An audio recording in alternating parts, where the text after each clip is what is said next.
కంచికచర్ల నుంచి తెలంగాణ రాష్ట్రం ఖమ్మంకు అక్రమంగా తరలిస్తున్న 6 ఇసుక బాడీ లారీలను పోలీసులు పట్టుకున్నారు. నందిగామ మండలం కంచెర నుంచి కంచికచర్ల మండలం వేములపల్లి ఇసుక రీచ్ నుంచి 6 బాడీ ఇసుక లారీలు తెలంగాణ రాష్ట్రం ఖమ్మం తరలిస్తుండగా పట్టుకుని స్టేషన్ కు తరలించారు. అందులో 2 ఇసుక లారీలు నందిగామ పోలీస్ స్టేషన్ పరిధిలో, 4 ఇసుక లారీలు కంచికచర్ల పోలీస్ స్టేషన్ పరిధిలోనివని తెలిపారు. పట్టుకున్న 6 ఇసుక బాడీ లారీలు ఎలాంటి అధికారిక బిల్లు లేవని సిఐ అన్నారు. టిప్పర్ యజమానితో సహా 7గురిపై కేసు నమోదు చేశామని తెలిపారు.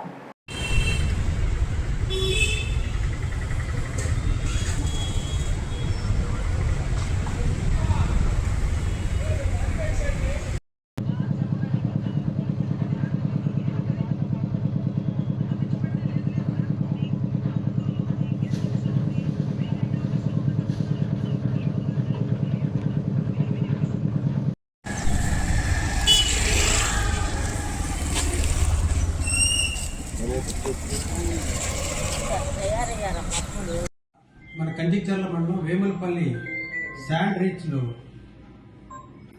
మన శాండ్ స్టాక్ పాయింట్ ఉంది వేములపల్లిలో.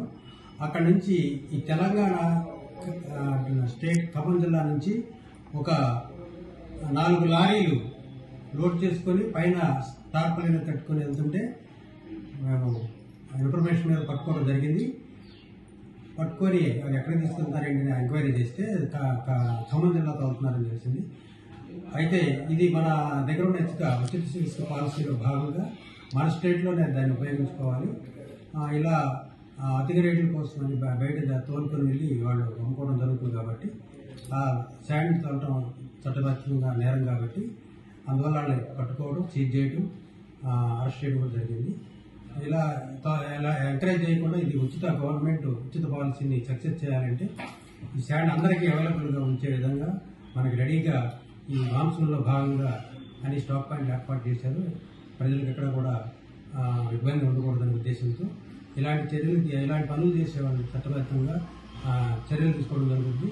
అదేవిధంగా మా సిపి గారు ఎవరైతే హ్యాబిచువల్గా చేస్తున్నారో వాళ్ళందరినీ కూడా పీడీ యాక్ట్ కూడా పెట్టని ఆదేశాలు జారీ చేశారు. అందులో భాగంగానే ఈ విస్తృతమైన రైడ్ చేయడం జరుగుతుంది. అలాగే మనకి నందిగామ టౌన్లో కూడా లారీ పట్టుకోవడం జరిగింది.